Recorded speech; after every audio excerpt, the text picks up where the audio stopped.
Bismillahirrahmanirrahim. Assalamualaikum warahmatullahi wabarakatuh. Alhamdulillah rabbil alamin. Wassalatu wassalamu ala nabiyyina Muhammadin wa ala alihi wa ashabihi ajma'in, amma ba'du. Baik, ayuhal ikhwah, ayuhal talabah al-a'izah, yang Bapak yang Bapak sayangi, alhamdulillah pada hari ini kita masih diberikan kesehatan oleh Allah Subhanahu wa taala sehingga bisa berkumpul walaupun bukan pada tempat yang satu. Taif, sebelum kita mulai, pada pelajaran minggu yang lalu kita sudah mempelajari bab 1 dan bab 2 sampai dengan salat 5 waktu, dan juga terakhir kita sudah ulangan tengah semester. Baik, untuk hari ini bahasan kita adalah tentang ketentuan sujud sahwi. Ada dua bahasan yang insya Allah kita paham pada pagi hari ini. Yang pertama mulai dari pengertian, kemudian yang kita bahas adalah kapan saja sujud sahwi itu dilakukan, kemudian yang ketiga adalah mengenai lafaz sujud sahwi. Baik, kita mulai dengan pengertian. Apa itu sujud sahwi? Sujud sahwi adalah sujud yang dilakukan ketika seseorang meninggalkan sunnah ab'ad.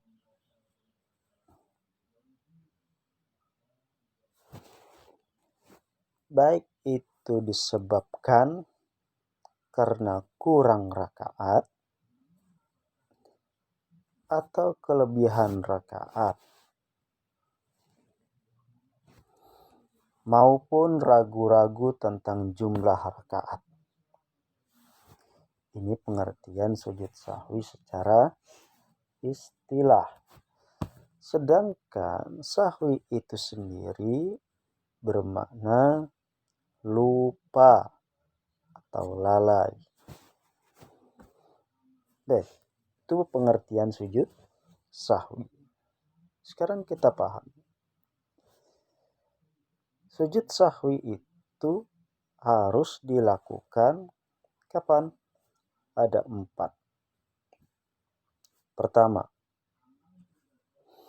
apabila menambah perbuatan sholat dengan sebab, ini dia, karena lupa.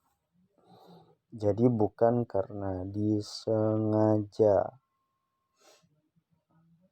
Kalau disengaja menambah sholat seperti ruku yang hanya sekali ditambah menjadi 2 kali, dia tahu, dia sadar, bukan karena lupa, maka sholatnya tidak sah.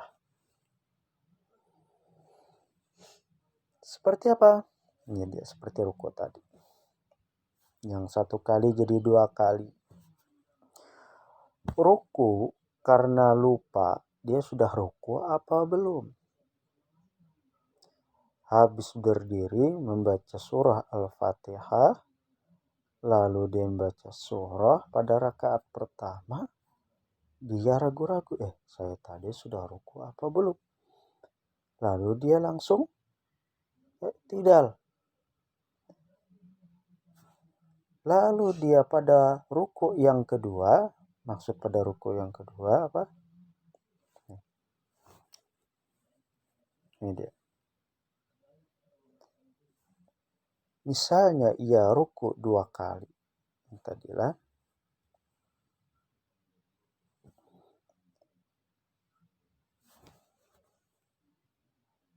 atau sujudnya menjadi 3 kali. Maka dia ragu-ragu sujudnya sudah apa belum.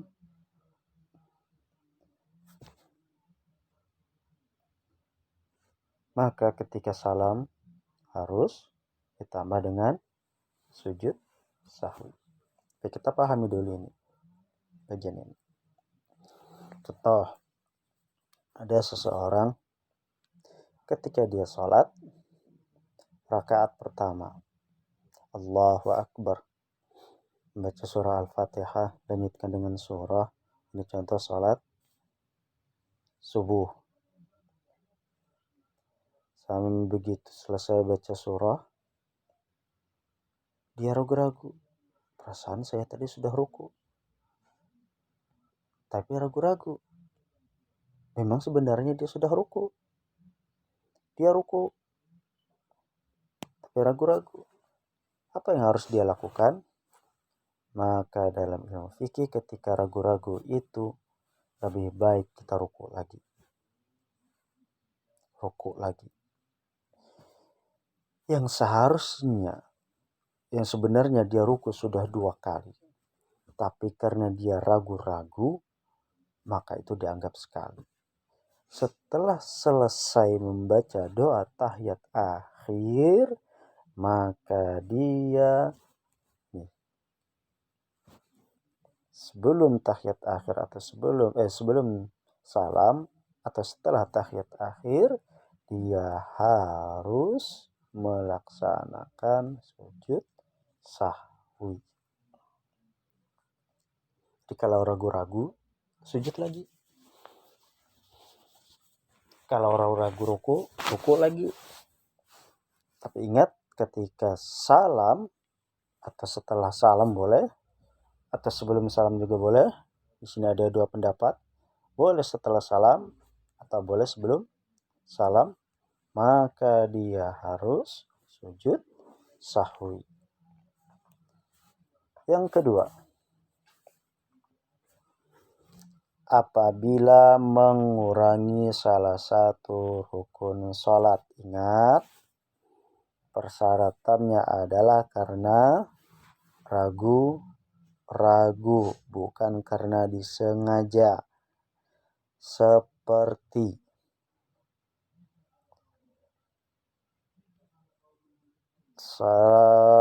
dia ingat sebelum sampai rakaat berikutnya, maka dia wajib kembali lagi melakukannya.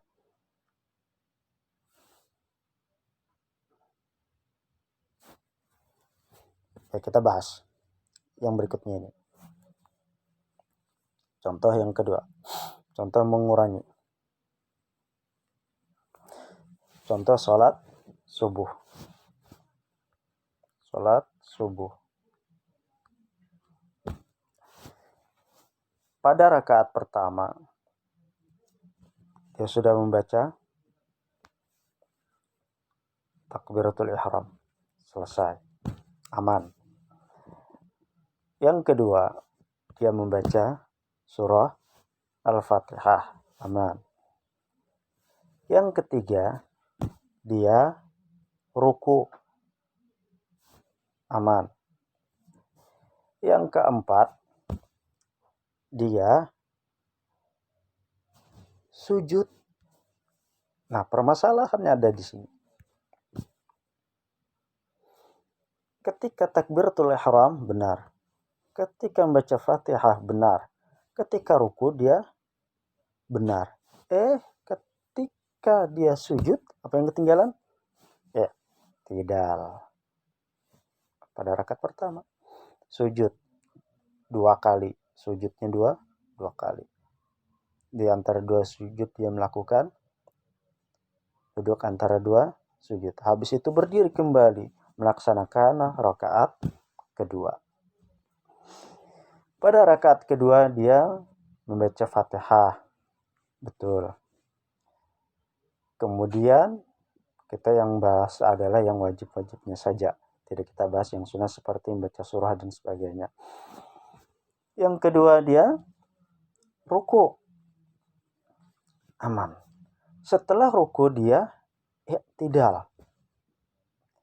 Ketika dia i'tidal, dia baru ingat kalau pada rakaat pertama dia lupa i'tidal.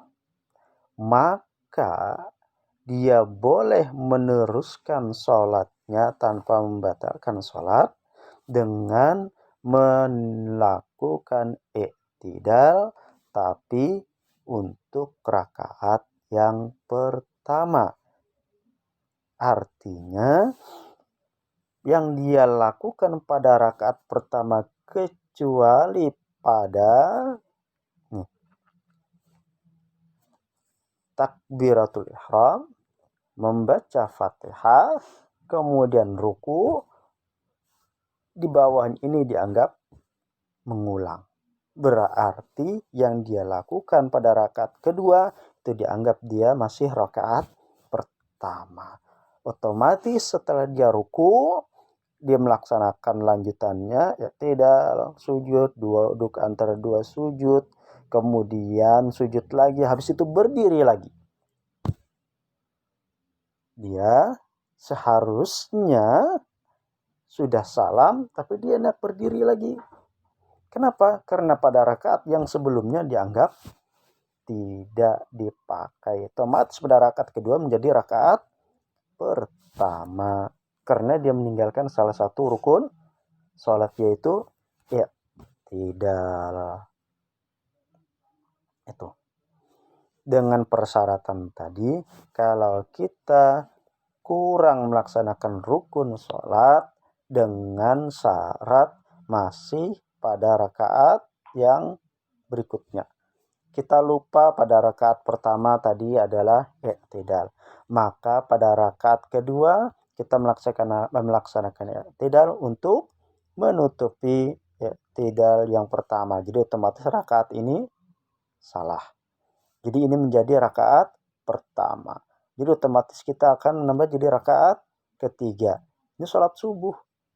Jadi 3 rakaat. Tapi rakaat pertama dianggap salah. Jadi otomatis ini akan menjadi rakaat pertama. Yang rakaat ketiga menjadi rakaat kedua. Dengan persyaratan yang ketinggalan tidak boleh melebihi ini. Bingung. Baik, untuk sholat maghrib. Apabila kita ketinggalan salah satu rukun sholat pada rakaat pertama, seperti kita ketinggalan ruku, ini rukunya ketinggalan.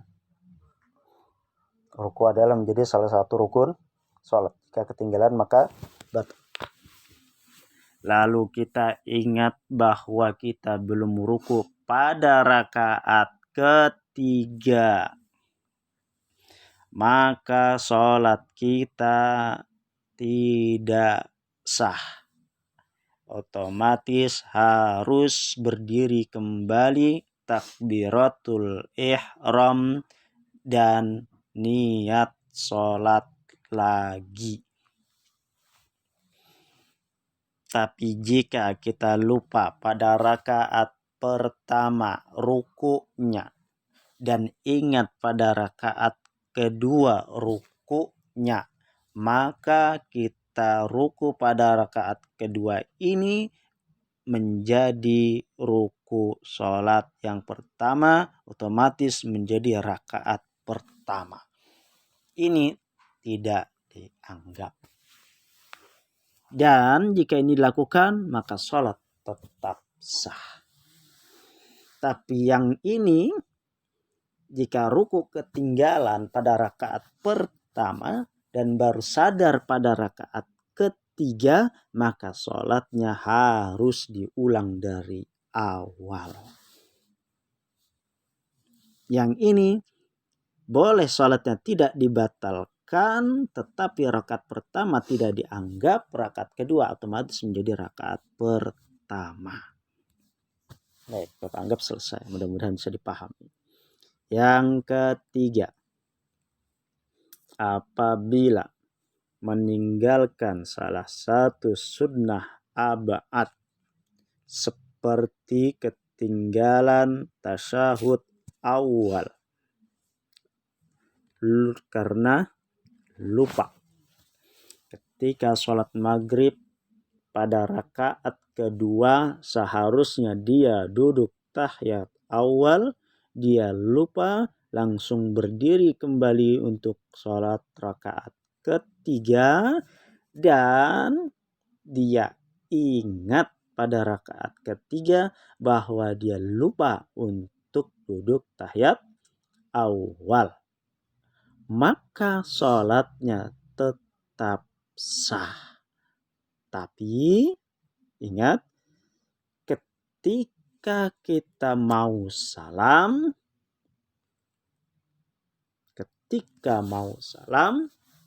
kita disuruh untuk sujud sahwi. Salat tetap sah walaupun kita lupa tasahud awal, tetapi sebelum salam tetap melaksanakan sujud sahwi. Berikutnya, yang keempat. Apabila ragu-ragu tentang jumlah rakaat, apakah dia sudah 3, 2, apa 4, maka dia harus memilih yang lebih sedikit. Saya ini sudah 2 apa 3, maka pilihlah yang 2. Walaupun dia sudah melaksanakan 3 rakaat. Jangan milih yang 3 rakaat kalau ragu-ragu. Walaupun sudah 3 rakaat. Dan dia menambah lagi 1 rakaat, tidak masalah bagi dia karena dia ragu-ragu. Dan ketika dia mau salam, maka dia harus sujud sahwi. Sujud sahwi ini boleh dilaksanakan sebelum salam atau setelah salam. Nah, ketika yang setelah salam ini waktunya jangan terlalu lama. Artinya tidak melakukan hal-hal yang membatalkan sholat. Habis ke dapur, makan nasi 1 piring, baru sadar kalau dia belum tahiyat awal. Sujud lagi, tidak perlu lagi. Kapan? Ketika dia masih dalam posisi di tempat sholat. Dia boleh melakukan sujud sahwi. Tapi kalau sudah melakukan hal-hal yang membatalkan sholat, lalu dia ingat, maka tidak perlu lagi dia sujud sahwi. Lalu bagaimana pas sholatnya dia? Apakah diulang? Tidak perlu. Walaupun dia tadi kelupaan sujud sahwi. Berikutnya, bahasan kita yang kedua adalah mengenai lafaz sujud sahwi. Di buku ini ada bacaan sujud sahwi yang tertera di sini. Subhana man la yanamu wa la yashu. Ini biasa dipakai pada mazhab Syafi'i. Lalu bagaimana pada di Muhammadiyah? Kalangan Muhammadiyah sendiri untuk bacaan sujud sahwi tidak ada penentuan atau pengkhususan. Boleh ketika sujud sahwi itu membaca bacaan sujud seperti biasa. Subhana rabbiyal a'la boleh. Atau subhana dan subhanakallahumma dan seterusnya juga boleh. Atau tidak membaca doa apapun, yang penting gerakan sujudnya juga boleh. Jadi tidak mesti harus membaca ini. Lalu bagaimana pas sujud sahwi dilakukan? Sujud sahwi dilaksanakan sebanyak 2 kali seperti sujud biasa. Sujud 1, duduk antara 2 sujud, sujud lagi, lalu salam. Mudah-mudahan bisa dimahami atau dipahami. Kesimpulan untuk materi kita pada hari ini, yang pertama adalah pengertian sujud secara bahasa artinya lupa. Sedangkan sujud secara istilah adalah karena lupa atau meninggalkan sunnah abad, baik itu karena kurang rakaat maupun lebihan rakaat, atau juga karena ragu-ragu tentang jumlah rakaat. Kemudian di sini Apa saja yang menyebabkan kita harus sujud sahwi? Yang pertama karena menambah jumlah rakaat. Seperti kita ragu-ragu sudah ruku apa belum, maka kita pilih yang belum ruku. Jadi ketika mau salam kita harus sujud sahwi. Yang kedua, mengurangi jumlah rukun sholat, seperti kita habis ruku langsung sujud, berarti tidalnya ketinggalan. Maka boleh dia terus melakukan sholat, tapi ketika rakaat berikutnya dia i'tidal, dan ketika i'tidal maka rakaat yang kedua otomatis menjadi rakaat pertama. Rakaat pertama tidak dianggap atau tidak dihitung. Dan apabila dia ingatnya itu pada rakaat berikutnya lagi, artinya dia lupa pada rakaat pertama tapi ingatnya pada rakaat ketiga, maka otomatis dia harus membatalkan sholat dan ulang lagi sholatnya. Yang berikutnya adalah dia meninggalkan sunnah abad karena lupa, seperti kelupaan tasyahud awal. Maka dia tidak batal sholatnya, sholatnya tetap sah, tapi ketika dia mau salam dia harus sujud sahwi. Kemudian apabila kita lupa jumlah rakaat sholat, apakah 2 atau 3, maka kita pilih yang lebih sedikit, yaitu yang 2. Kemudian yang terakhir bahasan kita adalah tentang lafaz sujud sahwi. Ingat, sujud sahwi sebenarnya tidak ada penentuan bacaannya. Kita boleh membaca bacaan sujud sahwi seperti tasbih atau bacaan ketika kita sujud sholat seperti biasa. Baik, masalah mudah-mudahan bisa dipahami, dan insyaallah pada pertemuan berikutnya kita akan latihan. Assalamualaikum warahmatullahi wabarakatuh.